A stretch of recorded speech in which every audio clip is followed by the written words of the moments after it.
తెలుగు కథల సమాహారానికి మీకు స్వాగతం. ఇప్పుడు మనం వినబోయే కథ శుభకార్యం అనే ఒక సరసమైన కథ. మరి దానికి రచన ఈవిఎస్ రెడ్డి గారు. మరి కథలోకి వెళ్దామా? శుభముహూర్తం దగ్గర పడటంతో ఒక్కసారిగా బాజా భజంత్రీలు వేద మంత్రాలతో ఆ కళ్యాణ వేదిక నిండిపోయింది. వయసులో ఉన్న కోరికలని, మనసులో నిండిపోయి ఉన్న మధురోహల్ని మాలగా మార్చి తాళి రూపంలో తన మెడలో పడబోతున్న బంధాన్ని ఊహించుకుంటూ కల్పన సిగ్గుల మొగ్గయింది. మాంగళ్య ధారణ అవగానే అక్షింతల కార్యక్రమం. ఇంతసేపు జరుగుతున్న వివాహ మహోత్సవాన్ని అందరితో పాటుగా తిలకిస్తున్న లోకేష్ ఏదో తెలియని భావోద్వేగంతో ఎగిసి పడుతున్నాడు. అతడిలో 1000 ఊహలు గిర్రుమని సుళ్ళు తిరుగుతున్నాయి. నాతిచరామి మంత్రం పూర్తవగానే భర్త వెంట 7 అడుగులు నడుస్తున్న కల్పన అనాలోచితంగా లోకేష్ వంక చూసింది. గతంలో అతనితో పంచుకున్న అనుభూతులు, పెంచుకున్న అనుబంధాలు ఈ వివాహంతో విడిపోతున్నాయన్న భావనే ఆమెను కలవరపెడుతోంది. ఇక అక్కడ ఉండలేనట్టుగా లోకేష్ లేచి వెళ్ళాడు. నిద్రలోంచి త్రుళ్ళిపడి లేచాడు లోకేష్. 15 ఏళ్ల క్రితం జరిగిన కల్పన పెళ్లిని మళ్ళీ ఒక్కసారి గుర్తు చేసుకున్నాడు 25 ఏళ్ల లోకేష్. తెల్లవారక ముందే తల్లి సుప్రభాతం ప్రారంభించింది. ఎక్కడ మర్చిపోతావోనని చెవిలో ఇల్లు కట్టుకుని మొత్తుకున్నాను. ఇంకా లేవలేదా? ఇవాళ మన పెళ్లి చూపులకు వెళ్తున్నాం, లేరా? నా పెళ్ళికి ఇప్పుడేం తొందర వచ్చింది? పెళ్ళి మాట ఎత్తేసరికి ఎందుకు ఇలా వంకలు పెడుతున్నావో నాకు అర్థం కావట్లా. పోనీ ఎవరైనా అమ్మాయి నీ మనసులో ఉందేవో చెప్పమంటే అది చెప్పవు. మీ నాన్నగారేమో నన్ను అరుస్తున్నారు అన్నది ఆవిడ. ఎలా చెప్పాలో అర్థం కాలేదు లోకేష్కి. పెళ్ళనగానే ఎక్కడ లేని టెన్షన్, ప్రతి క్షణం కల్పన రూపమే. ఇంతలో అక్కడికి కల్పన వచ్చింది. కరెంట్ షాక్ తగిలినట్టుగా ఒళ్ళంతా జలధరించింది. ఎలర్ట్ అయ్యాడు. నువ్వైనా చెప్పమ్మా, వీడికి ఏం పట్టుకుందో తెలియదు. పెళ్ళి అంటే చాలా దొరకకుండా పారిపోతున్నాడు. నీ మాట అంటే వాడికి గురి. చిన్నతనం నుంచి నీ దగ్గరే పెరిగాడు కనుక ఎలాగైనా నువ్వే వాడిని ఒప్పించాలి అంటూ పూజా మందిరంలోకి వెళ్ళింది ఆవిడ. కల్పన కళ్ళతోటే లోకేష్ని ప్రశ్నించింది. స్టడీస్ అయిపోయాయి, రేపో మాపో ఉద్యోగం రావటం ఖాయం, బోల్డ్ అంత ఆస్తి, అందం ఉంది, పెళ్ళి ఇంకెందుకు ఒప్పుకోవో నాకు అర్థం కావట్లేదు అంటూ వచ్చి బెడ్ మీద అతడి పక్కనే కూర్చుంది. ఆమె ఒంటి నుంచి వచ్చే పరిమళం సుప్రభాత సుగంధాల గుబాళింపులకు దగ్గరగా చేర్చింది. ఏదో తెలియని తీయని బాధేదో పొడచూపింది. కల్పన ప్రశ్నకు తనేం జవాబు చెప్పాలి? నాకు పెళ్ళంటేనే ఇష్టం లేదు, చేసుకుంటే నిన్నే చేసుకుంటాను. అది జన్మక సాధ్యం కాదు కనుక మరో జన్మంటూ ఉంటే నీకోసం పుట్టి, నీకోసం పెరిగి, నీకోసం మగాడినై, నీ పొందు కోసం, నిన్ను పెళ్ళాడటం కోసం ఎదురు చూస్తాను అని చెప్పాలనుంది. కానీ చెప్పలేడు. తన అభిప్రాయం కల్పనకు కాలకూట విషంలా మెంగుడు పడకపోవచ్చు. వయోభేదం ఉన్న ఇద్దరి మధ్య నేను ఊహించే సంబంధానికి తావుండి ఉండకపోవచ్చు. అసలు ఇలాంటి ఆలోచన తనలో ఉన్నందుకు అసహ్యం కలగచ్చు. అలాంటి రియాక్షన్ని తను తట్టుకోలేడు. ఊహా జగత్తును నిరాశతో నింపుకోలేడు. వాస్తవాన్ని విషతుల్యం చేసుకోలేడు. అందుకే మౌనంగా ఉండిపోయాడు. నువ్వు మౌనం వహించడం వల్ల నీకు పడే శిక్ష తగ్గదు. జీవితం అనే కోర్టు హాల్లో గెలవాలంటే నిజాన్ని నిర్భయంగా చెప్పాలి అంది కల్పన. నాకు పెళ్లి చేసుకోవటం ఇష్టం లేదు చెప్పాడు. కారణం అడిగింది ఆమె. మౌనమే అతనికి శరణ్యమైంది. ఆడదంటే అసహ్యమా? కాదు. భయమా?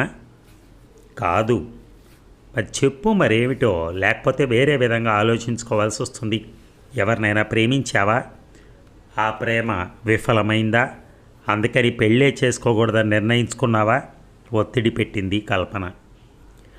నువ్వే నువ్వే నువ్వే నువ్వే నా ప్రేమ దేవతవి అని గొంతెత్తి బిగ్గరగా అరవాలనిపించింది లోకేష్కి. తనను తాను కంట్రోల్ చేసుకున్నాడు. కొద్దిసేపు ఆగి అన్నాడు, నీకు చెప్పకుండా ఉండలేను, కానీ ఇలా చెప్పలేకపోతున్నాను. చిరునవ్వుతో తల పంకించింది కల్పన.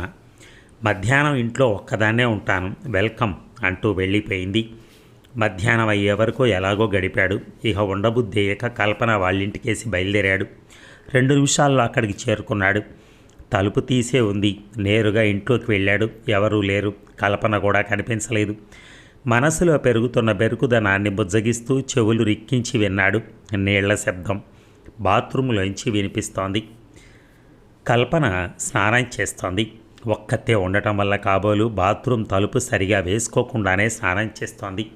అందుకే నీళ్ల శబ్దంతో పాటు సన్నటి హమ్మింగ్ కూడా లయబద్ధంగా వినిపిస్తోంది. మండు వేసవిలో హిమాలయానికి వెళ్ళినంత హాయి జనించింది అతడిలో. ఒంట్లోని ఉత్తేజం ఉరకలేస్తోంది. శృతి మించితే ఇద్దరి మధ్య ఇంతవరకు ఉన్నటువంటి బంధం శాశ్వతంగా దూరమైపోతుందేమో, మరెప్పటికీ పూడ్చలేనంత తీవ్రమైన అఘాతం ఏర్పడుతుందేమో. ఒక్కడుగు వెనక్కి వేసి సోఫాలో కూలబడ్డాడు. సగం జారగిల వేసిన తలుపులోంచి అనాచ్ఛాదనగా అస్పష్టంగా కల్పన కనిపిస్తోంది. హృదయంలో పెను ప్రకంపనలు చెలరేగుతున్నాయి. ఒంట్లో ఉన్న రక్తం అంతా ఒళ్ళంతా పాకటం మాని ఒక్కచోటికి చేరుకుంది. టెన్షన్తో నరాలు ఉబ్బుతున్నాయి. ఏం చేయటానికి పాలు పోవటం లేదు. నేరుగా బాత్రూంలోకి వెళ్తే ఎందుకొచ్చావంటుంది. నీకోసమే అంటాడు. నాతో నీకేం పని ఉంటుంది? అప్పుడు అసలు విషయం చెప్తాడు. అంతలో అంకుల్ వస్తే నో, రాడుగాక రాడు. ఆఫీస్ నుంచి 6ంటికి కానీ రాడు. అవును, ధైర్యం చేయాలి. ఇదే మంచి అవకాశం. తన రసాది దేవత పూర్తి వ్యవస్థగా అనుకున్న వెంటనే ధైర్యాన్ని తెచ్చుకుని లేచి నిలబడ్డాడు. ఇంకా బాత్రూంలోంచి నీళ్ల శబ్దం వినిపిస్తూనే ఉంది. వణుకుతున్న కాళ్లను తన ఆధీనంలోకి తెచ్చుకుంటూ ముందుకు కదిలాడు. ఇంతలో బయట చప్పుడైంది.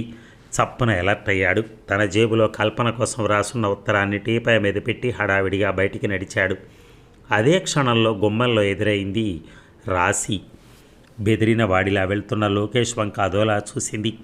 అతని ముఖానికి ఒంటికి పట్టిన చెమటలు చూస్తుంటే ఏదో అనుమానం. ఇంట్లోకి వెళ్ళి అమ్మా అని అరిచి ఆవిడ స్నానాల గదిలో ఉందని తెలుసుకుని సోఫాలో కూలబడింది. ఎదురుగా టీపాయ్, దాని మీద రెపరెపలాడుతూ ఏదో లెటర్ అనాలోచితంగా అందుకుంది. అందులో ప్రియాతి ప్రియమైన నా రసాది దేవతకు నీ ఏమ్మా ఎంతసేపు అయింది వచ్చి అంటూ హాల్లోకి వచ్చి తడి జుట్టును తుడుచుకుంటోంది కల్పన.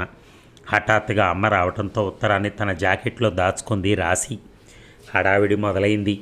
ఇన్నాళ్ళు లోకేష్ని ఆ కోణంలోంచి ఆలోచించలేకపోయింది. తనంటే ప్రేమ ఉందని కానీ, తన కోసం పడిగాపులు కాస్తున్నాడని కానీ, తనే అతనికి ఇన్స్పిరేషన్ అని కానీ ఎప్పుడూ ఊహించలేకపోయింది. కానీ ఈరోజు అతడు రాసిన ఉత్తరం కంగారుని అదుముకుంది. ఎగ్జామ్స్ ఎలా రాసావమ్మా అడిగింది కల్పన. బాగానే రాశాను, డెఫినెట్గా ర్యాంక్ వస్తుంది. అలా అయితే నువ్వు కోరుకున్నది తెచ్చిస్తారు డాడీ అని నవ్వుతూ వంటింట్లోకి నడిచింది కల్పన. అంతవరకు ఊపిర్లు బిగబట్టుకున్న రాశి ఆమె వెళ్ళగానే గబగబా జాకెట్లో దోపుకున్న ఉత్తరాన్ని బయటికి తీసి చదవటం ప్రారంభించింది. ఇలా వ్రాస్తున్నందుకు నన్ను మన్నించు. ఇలా కాకుండా ముఖాముఖి చెప్పేందుకు ధైర్యం చాలలేదు. ఎన్నాళ్ళగానో నాలో నేనే మదన పడుతున్నాను. ఇకనైనా నా మనసును అర్థం చేసుకుంటావని ఆశిస్తూ, నువ్వంటే నాకు చాలా చాలా ఇష్టం. దాన్ని మాటల్లో చెప్పలేను, అక్షరాల్లో రాయలేను. ఎందుకంటే అది ఇష్టమో ప్రేమో మోహమో కామమో తెలీదు. కాబట్టి ఆ నిర్వచనం కూడా నువ్వే చెప్పాలి. మా ఇంట్లో నాకు పెళ్లి సంబంధాలు చూస్తున్నారు. నీ మీద మనసు చంపుకొని నిన్ను కాకుండా వేరొకరిని పెళ్ళాడి సుఖంగా ఉండటం కల్లా ఇప్పుడు నీ వద్ద ఎలివేట్ అవ్వటం తప్ప నాకు వేరే మార్గం కనిపించలేదు. నీ తలపులు లేని క్షణం, నీ ఊహలు రాని నిమిషం ఏ రోజులోనూ లేవు. నా జీవితం, ఈ సమస్యకు పరిష్కారం రెండూ నీ చేతుల్లో ఉన్నాయి. నీ సమాధానం కోసం ఎదురు చూస్తూ ఉంటాను. నీ పిచ్చి ప్రేమికుడు. గుండె వేగంగా కొట్టుకోవటం ప్రారంభించింది. ఇంత గాఢమైన ప్రేమ తన మీద లోకేష్లో పెరగటం భయాన్ని కూడా కలిగిస్తోంది. మమ్మీకి తెలిస్తే? కాఫీ కప్పుతో వస్తున్న కల్పనను చూసి మొహానికి పట్టిన చెమటను తుడుచుకుని టీపాయ్ మీద కప్పిన కవర్ కింద దాచింది ఆ ఉత్తరాన్ని. ఇక 2 రోజులు గడిచాయి. కానీ లోకేష్ అనుకున్నట్టు కల్పన దగ్గర నుంచి ఎలాంటి సమాధానం రాలేదు. తన ప్రేమను ఆంటీ అర్థం చేసుకోలేకపోయిందా? అంగీకరించలేకపోయిందా? సాయంత్రం వరకు టెన్షన్తో గడిపాడు. చీకట్లు ముసురుకున్నాక కల్పన వచ్చింది. నేరుగా లోకేష్ వాళ్ళ అమ్మ వద్దకు నడిచింది. ఆ సమయానికి లోకేష్ ఇంట్లోనే ఉన్నాడు. ఏం చెప్తుందో వినాలని ప్రయత్నించాడే కానీ ఉపయోగం లేకపోయింది. ఆందోళనతో మనసంతా కకావికలమవుతోంది. 10 నిమిషాల తర్వాత కల్పనే అతడున్న గదిలోకి వచ్చింది. తను ఊహించని విధంగా ఆవిడొచ్చేసరికి ఒక్కసారిగా తడబడ్డాడు. కొద్దిపాటి భయం, సిగ్గు ముంచుకురాగా మెల్లగా తలెత్తి కల్పన మొహంలోకి చూశాడు. ఆశ్చర్యం అప్పుడే విచ్చుకున్న జలపుష్పంలా కోమలంగా ఉంది. కళ్ళల్లో ఏ రుసరుసలు కనిపించలేదు. వాటి స్థానంలో హాయి గొలిపే వెన్నెల ధారలు. అమ్మయ్య అనుకుని ఊపిరాడని ఆనందంలో పడి ఉక్కిరిబిక్కిరయ్యాడు. కల్పన కూడా మాటలు అందనట్టుగా కొంతసేపు తటపటాయింపుకు లోనైంది. ఇద్దరి మధ్య చాలాసేపు మౌనమే ఉండిపోయింది తెరలాగా. కల్పనే అంది, నీ మనసు నాకు అర్థమైంది. ఇన్నాళ్ళు వచ్చిన సంబంధాన్నల్లా నచ్చలేదని వెళ్ళగొట్టడంలో ఉన్న ఆంతర్యం నాకు ఇప్పుడు తెలిసింది. నీ మనసులో ఈ ఆలోచన ఉందని నేను ఇన్నాళ్ళు తెలుసుకోలేకపోయాను. దగ్గరగా మసలే వ్యక్తుల మనోభావాలు, వాటి విశ్లేషణ అంత త్వరగా అవగతం కాదు ఎవరైనా చెప్పేంతవరకు. నా మటుకు నీ విషయంలో అంతే జరిగింది. మీ అమ్మగారితో కూడా మాట్లాడాను, ఉత్తరం గురించి కూడా. క్రీగంట చూస్తూ, అమ్మతో చెప్పావా అన్నాడు కంగారుగా. అవును అంది కల్పన. ఏమంది? వణుకుతున్న కంఠస్వరంతో కంగారుగా అన్నాడు లోకేష్. నా అభిప్రాయం ఏమిటో అడిగింది అంది. మరి నువ్వేమన్నావు? ఎప్పుడైనా నిన్ను కాదన్నానా? చెప్పు లోకేష్ అంటూ దగ్గరగా వచ్చి వంచిన అతని తలను చుబుకం పట్టుకుని పైకి లేపింది. ఒక లిప్తపాటు కాలం ఆమె కళ్ళల్లోకి సూటిగా చూశాడు. తనున్నది 21వ శతాబ్ది ముంగిట్లోనా, 25వ శతాబ్ది ఆఖరిలోనా అన్న అనుమానం కలిగింది. తను కల్పనకు ఆ విధంగా ఉత్తరం రాయటమే ధైర్యంతో కూడుకున్న పని. పెళ్ళయి భర్తతో హాయిగా కాపురం చేసుకుంటున్న కల్పనకు తన ప్రేమలేఖ రాయటం ఒక విధంగా తప్పు. తెగింపుతో చేసినటువంటి నెగిటివ్ థింకింగ్ రియాక్షన్ ఘాటుగా ఉంటుందనుకున్నాడు. కానీ ఇలా ఎటువంటి ఇబ్బంది లేక సింపుల్గా లైన్ క్లియర్ అవ్వటం నిజంగా అతన్ని ఆశ్చర్య డోలికల్లో ముంచెత్తింది. నేనంటే ఇష్టమేనా అడిగాడు, మనసులో ఉన్న సందేహాన్ని పటాపంచలు చేసుకోవటానికి. ఇష్టం లేదంటే నువ్వు ఊరుకుంటావా? ఉత్తరాల వరకు వచ్చిన చెయ్యి ఊరికే ఊరుకుంటుందా అంటూ మరింత సన్నిహితంగా మాట్లాడింది. సమస్య సాల్వ్ అయింది, కానీ పరిష్కారమే పెద్ద సమస్య అయింది. దాని పరిణామం మట్టుకు గోచరించడం లేదు. ఇంతలో అక్కడికి లోకేష్ తల్లి వచ్చింది. కల్పన లోకేష్ వంక అభిమానంగా చూసి కళ్ళతోనే గుడ్ బై చెప్పి బయటికి వెళ్ళిపోయింది. వసంత తావి వాహిని దూరమైనట్టుగా పిలవిల్లాడిపోయాడు లోకేష్. అమ్మాయి నాకంతా చెప్పింది, నువ్వు రాసిన ఉత్తరం గురించి కూడా. ముందే ఆ మాట నాతో చెప్పున్నట్టయితే కల్పనను ఎలాగో ఒప్పించి ఈ పాటికి మీ ఇద్దరిని ఒకటి చేసి ఉండేదాన్ని. ఇది కల్పన భర్తకు కూడా అంగీకారమేనట. చిన్నతనం నుంచి నీ గురించి, నీ ప్రవర్తన గురించి అతగాడు నిన్ను పూర్తిగా తెలుసుకున్నవాడే కదా. ఏదేమైనా నా సమస్య తీరిపోయింది.